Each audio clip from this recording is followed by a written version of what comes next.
들어서 반지름을 쭉 볼 거예요. 마그네슘이 크냐, 마그네슘 2 플러스가 더 크냐? 마그네슘이 더 크죠. 마그네슘이 크죠.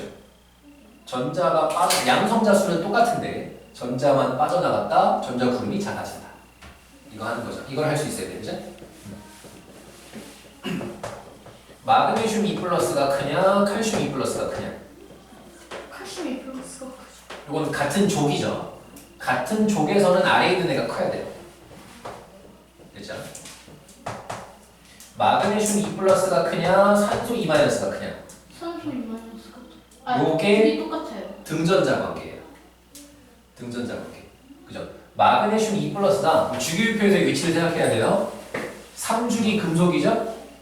3주기 금속이 양이온 될 때는 전자 버리고 네온 전자 배치되는 거죠. 그죠? 얘는 전자 배치가 네온이랑 똑같아요. 산소 2주기 비금속 전자 얻으면 네온이랑 똑같죠. 이런 게 등전자 관계예요. 전자의 수는 똑같아. 아 근데 양성자의 수가. 그렇지. 양성자 수가 다르죠. 그럼 어디가 전자 그룹이 더 크겠어? 마그네슘. 양성자가 많으면 전자 그룹이 모여요, 커져요.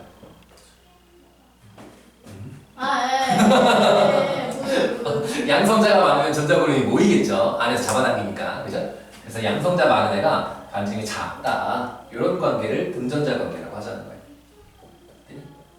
딱 요거 세 가지를 하시면 됩니다.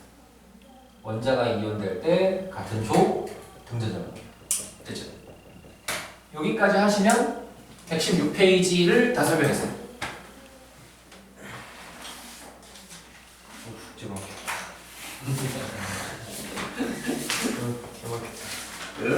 오늘은 그래서 프린트 숙제는 안 주려고. 책만 풀고 프린트 숙제는 안 주려고. 네, 시험지도 주지 말아주세요. 시험지는 그래도 하는 게 낫지 않을까? 지금 하죠. 일단 여기까지 됐습니까? 네. 시험지는 지금 하자. 그냥 시험 숙제로. 아, 차라리 숙제로 하는 게 나을 것 같은데. 아 숙제로 하면 좀 안 할 것 같아. 한 번쯤은 하기 싫어지면 안 할 것 같아.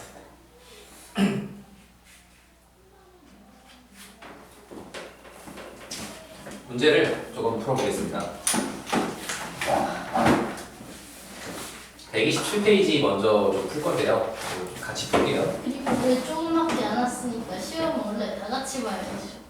그냥 이게 다 온 거야 지금. 한 명은 한 3주 결석한다고 했고요. 되게 많았지 않아요? 한 명은 결석선 되고 두 명이 더 있었는데 두 명이 다른 이유로 뭐 면접 대비 이런 것 때문에 빠졌어요. 중상비들이에요?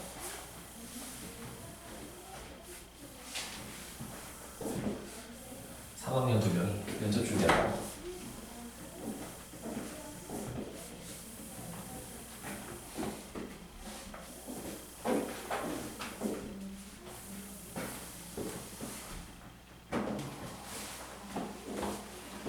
자, OX 해봅시다. 1번에 가로 1번. 수소에서 원자간자가 느끼는 유효액전하는 플러스 1이다. 유효액전하가 뭐였냐면 양성자 빼기 가려막기라 그랬고, 가려막기는 전자 사이의 반발을 말하는 거예요. 근데 수소에는 전자가 하나밖에 없죠. 아, 그러니까 그냥 전자끼리의 가려막기라는 건 없겠네요. 그럼 플러스 1이라는 동그라미. 2번 플루오린에서 유효액전은 플러스 9보다 크다. 아니면 작죠. 잘해야죠. 무조건 잘해야지. 그치? 전체가 9 중에 무효를 빼고 나머지니까 9보다 클 수는 없죠. 원자간자가 느끼는 유효액전은 염소가 나트륨보다 크다. 이런 거 할 때 주기율표에서 위치가 딱 생각이 나야 돼요. 나트륨과 염소면 같은 주기입니다. 같은 주기. 염소가 오른쪽에 있어요. 그러면 유효액전하는 오른쪽이 커야죠. 그러니까 염소가 크다는 동그라미.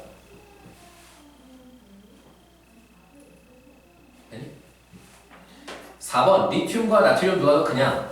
리튬, 나트륨은 주기표에서 어디에 있는 거냐? 리튬 나트륨 그 위에 거랑 아래 거. 리튬 바로 밑에가 나트륨이에요. 그럼 아래로 가면 양성자도 많아지고 전자도 많아지죠. 100% 상쇄되냐? 아니요? 100%보다 더 많이 막을 수는 없죠. 당연히 말도 안 되지. 100% 중에 일부를 막는 거겠지? 그럼 아래로 갈 때 유효액 전하가 조금씩 증가합니다. 조금씩. 그래서 리튬이 크다는 틀린 말이에요. 아래에 있는 애가 조금 커야 돼요. 2번, 리튬과 베릴륨의 전자 배치를 모형으로 나타낸 것이다. 전자 A, B, C, D, E까지 있네요. 1번, A가 느끼는 유효액 전하는 B보다 크다. 맞죠? 리튬 안에서 안쪽, 바깥쪽이면 안쪽에 있는 애가 유효액 전하를 더 크게 느껴요. 왜냐면 리튬 A하고 핵 사이에는 뭐가 없으니까. 그죠? B가 볼 때 A가 가려막기 효과를 만드는 거죠. B가 느끼는 유효액 전하는 E보다 크다. B와 E는 뭐라고 얘기하면 되냐면 B가 리튬의 원자가 전자, E가 베릴륨의 원자가 전자죠. B와 E를 비교하라는 건 원자가 전자끼리 비교하라는 거예요. 그러면 주기율표에서 어느 쪽? 오른쪽이 크다. 그러니까 베릴륨의 원자가 전자가 느끼는 유효액 전하가 더 크다. 2번은 X. 이렇게 얘기할 수 있어요. B 앞에는 전자가 2개 있고 E는 근처에 전자가 3개 있는데 반발력을 E가 더 많이 느끼는 거 아니냐? 맞아요. 반발력을 많이 느끼는데 양성자도 많잖아. 그죠? 그래서 주기율표에서 오른쪽으로 갈 때 유효액 전하가 커지는 겁니다. 3번 C와 E가 느끼는 유효액 전하는 같다. C와 E는 둘 다 베릴륨이고 둘 다 원자가 전자죠? 그러면 맞죠? 네, 똑같다고 하셔도 됩니다. 4번 E에 대한 가려막기 효과는 D가 C보다 크다. 누가 더 많이 가려막겠어요?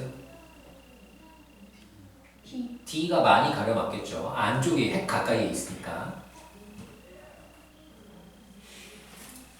3번 이온 반지름 원자 또는 이온 반지름을 비교하시오.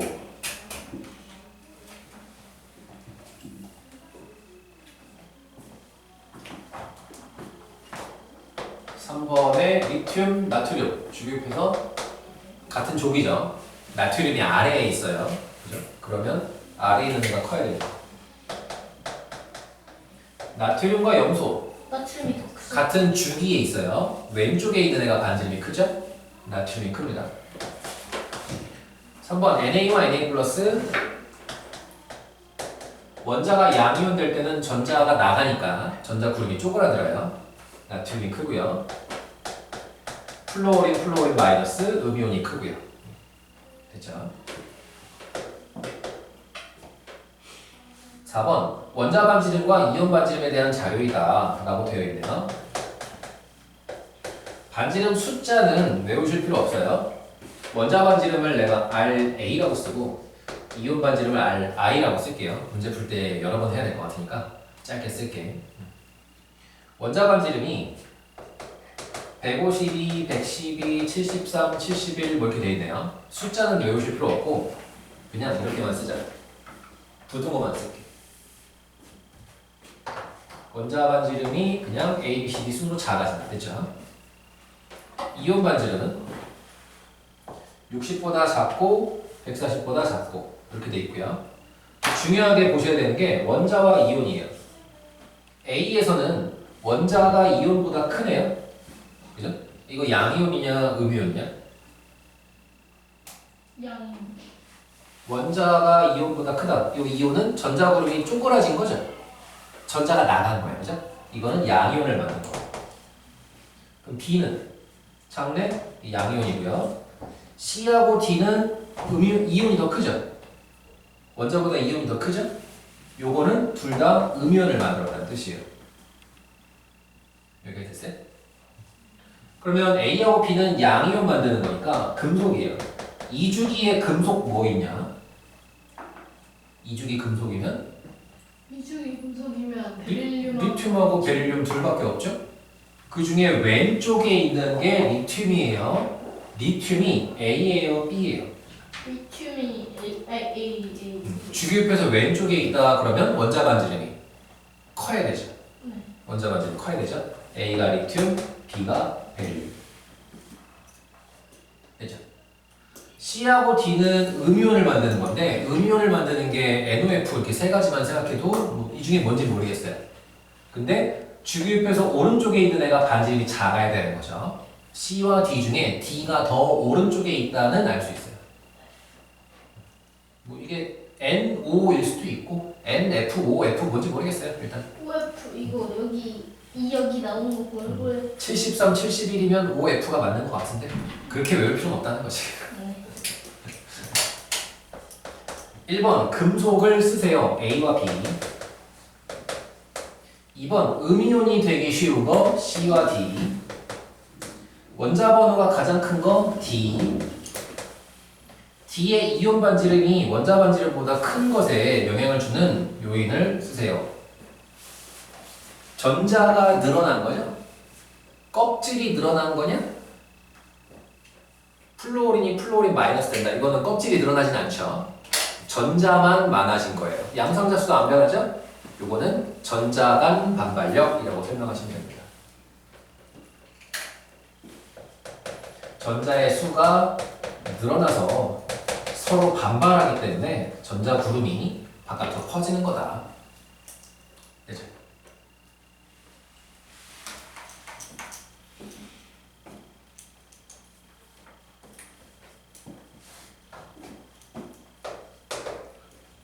(5번) 리튬과 플루오린을 비교했어요. 옳은 것을 고르세요.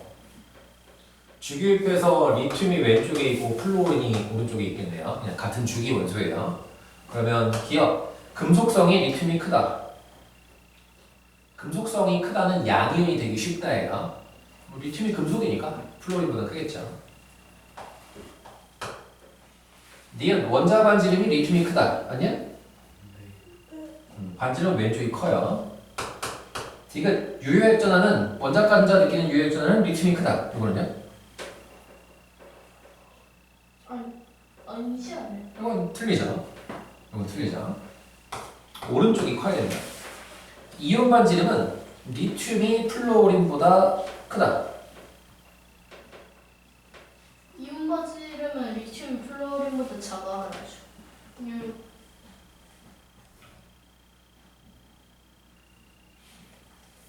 크다, 작다, 알 수 없다. 뭐가 맞는 거야? 작지 않아요. 리튬이 크죠. 플루오린이 작죠. 네? 원자. 원자는 원자 반지름은 리튬이 크고 플루오린이 작죠. 근데 이온 반지름은 어떻게 될 거냐면 리튬은 여기서 반지름이 작아지죠. 근데 플루오린은 플루오린은 여기서 커지죠. 네. 그러면 이렇게만 생각하면 뭐 둘 중에 뭐 크냐? 리튬이 더 크지 않아? 커야 되지 않아?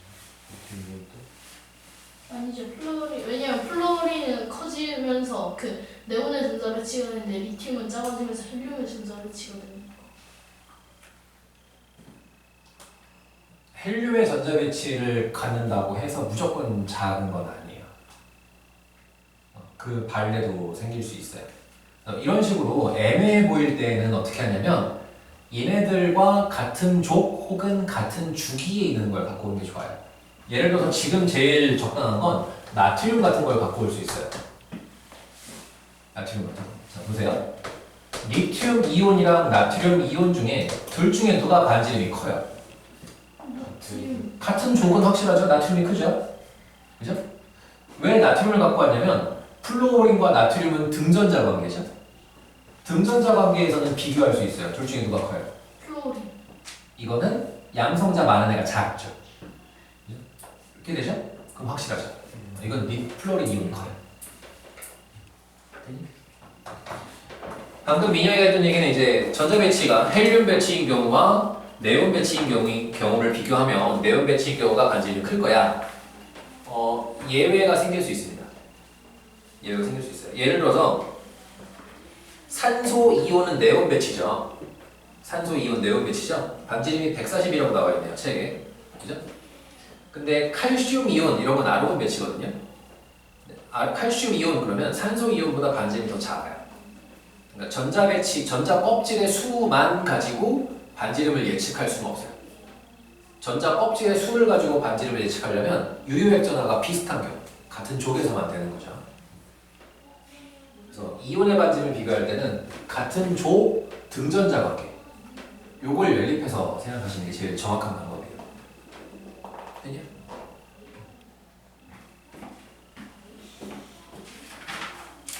이온화 에너지는 오늘 안 했어요.